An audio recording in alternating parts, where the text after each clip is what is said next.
kita belajar agama hanya berdasarkan literasi, pasti hasilnya akan syong. Karena apa?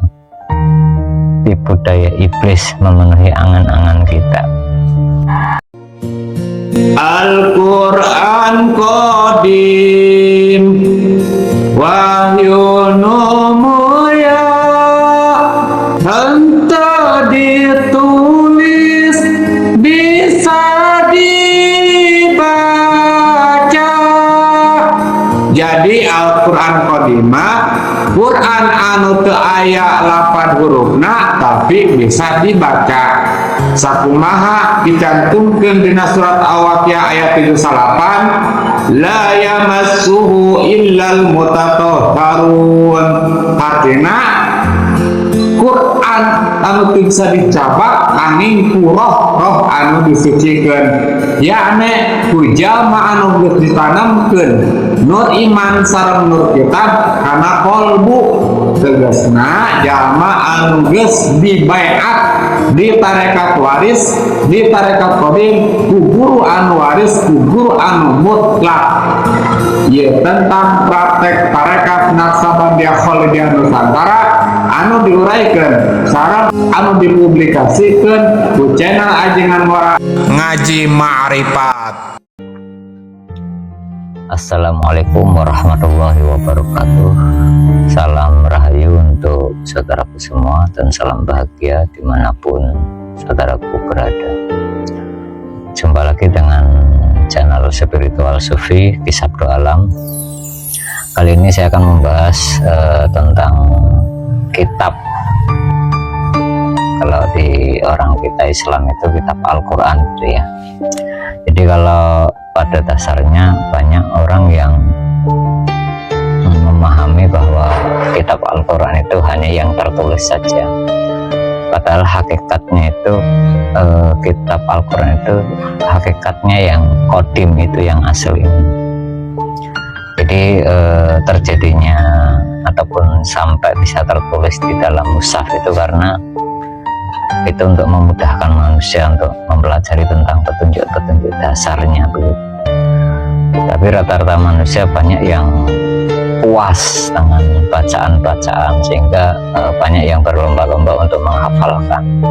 Padahal di dalam Al-Quran sendiri, yang di mushaf sendiri itu isinya itu sebuah petunjuk-petunjuk itu, dan banyak larangan juga.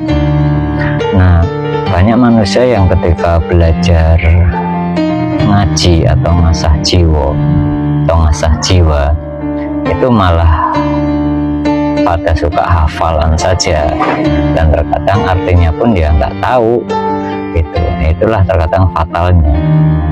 Akhirnya banyak terjadi perdebatan di antara umat muslim sendiri. Makanya lucu kalau di dalam muslim sendiri membaca kitab yang sama tapi menggunakan akal, akhirnya terjadi sudut pandang yang berbeda. Yaitulah kalau Al-Quran hanya dipahami atau diyakini berdasarkan letter looks-nya saja, karena banyak orang yang tidak memahami bahwa hakikat Al-Quran itu yang qadim gitu. Jadi seperti yang ada di ayat Al-Quran surat Al-Waqiah 77-80, dan ini sesungguhnya Al-Quran yang sangat mulia dalam kitab yang terpelihara Lauh Mahfud. Tidak ada yang dapat menyentuhnya kecuali hamba-hambaku yang disucikan.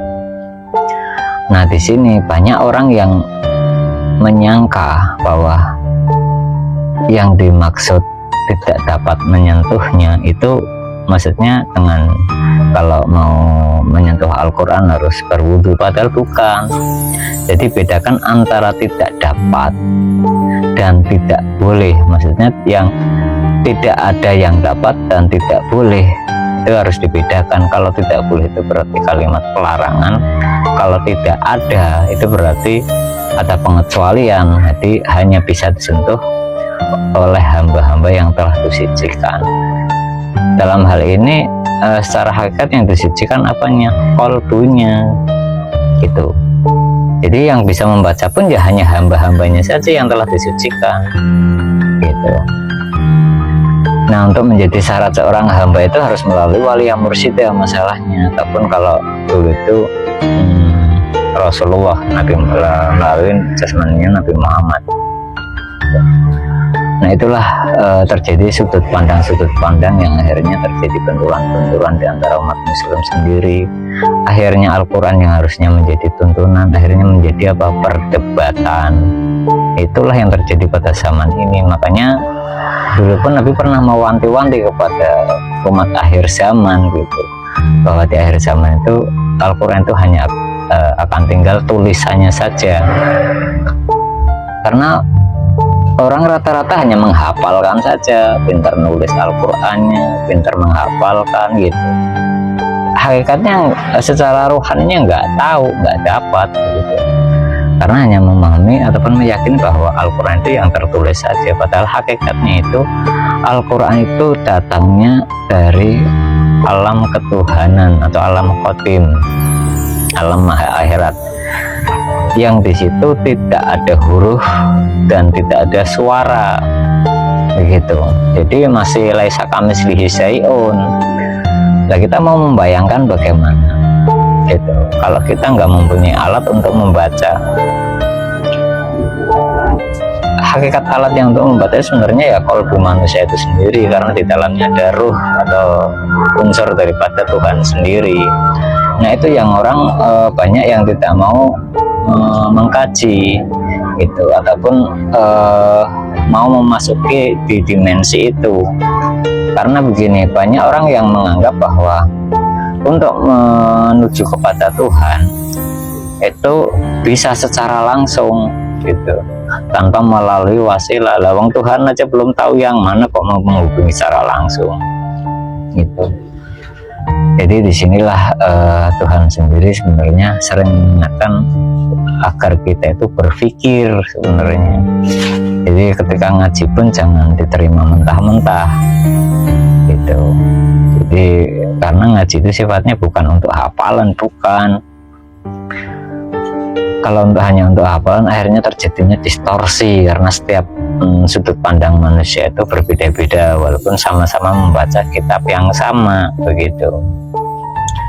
Itulah yang realita yang terjadi pada zaman ini, yang hakikatnya Islam itu aslinya satu ataupun agama itu satu, akhirnya menjadi terpecah belah gara-gara sudut pandang yang berbeda.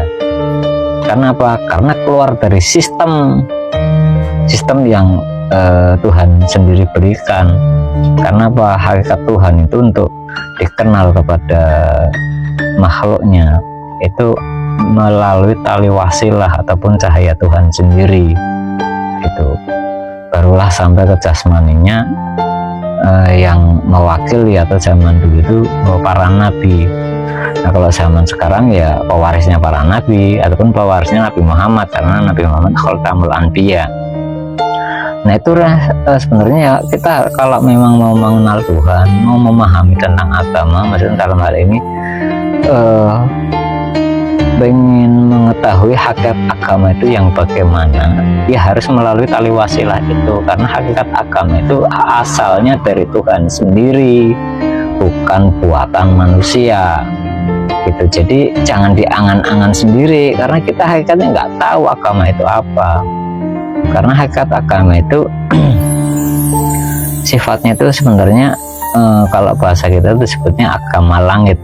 Itu yang datangnya ya dari langit begitu, bukan terus kita membuat sendiri di alam dunia ini untuk menuju kepada Tuhan, itu mustahil. Karena hakikatnya agama itu awal mulanya dari Tuhan sendiri gitu. Jadi yang mengajarkan aslinya siapa? Ya Tuhan sendiri begitu. Makanya manusia sendiri pun sebenarnya nggak berhak untuk mengajarkan kepada manusia lain. Jadi sifatnya itu hanya memberikan sebuah informasi saja, bahwa untuk mengenal Tuhan harus melalui tali wasilah gitu. Karena tanpa itu mustahil. Akhirnya banyak terjadi sudut pandang ketika manusia keluar dari sistem Tuhan sendiri gitu. Jadi agama itu yang datangnya dari Tuhan, itu yang membuat sistem ya Tuhan sendiri, bukan manusia terus membuat sistem sendiri seenaknya gitu. Nah kalau ada 100 orang saja membuat sistem sendiri, cara sendiri untuk terhubung dengan Tuhan, ya pasti hasilnya kan berbeda-beda. Nah kacau no dunia ini jadinya gitu. Ya itulah yang terjadi benturan-benturan pada zaman ini.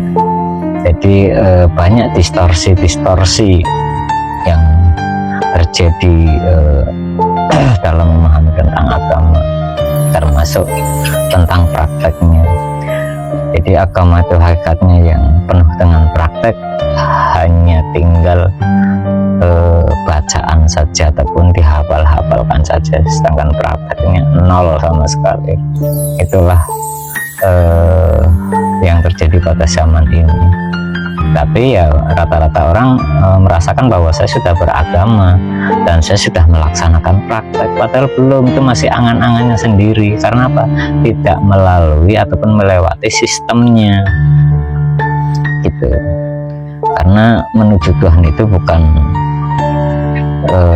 kita itu bertujuan untuk sakti, kaya, bukan gitu. Memang Tuhan Maha Kaya. Untuk menyatakan bahwa Tuhan Maha Kaya, kita harus melepaskan dulu kemelekatan duniawi kita. Jadi jangan sampai kita menuhankan diri sendiri gitu.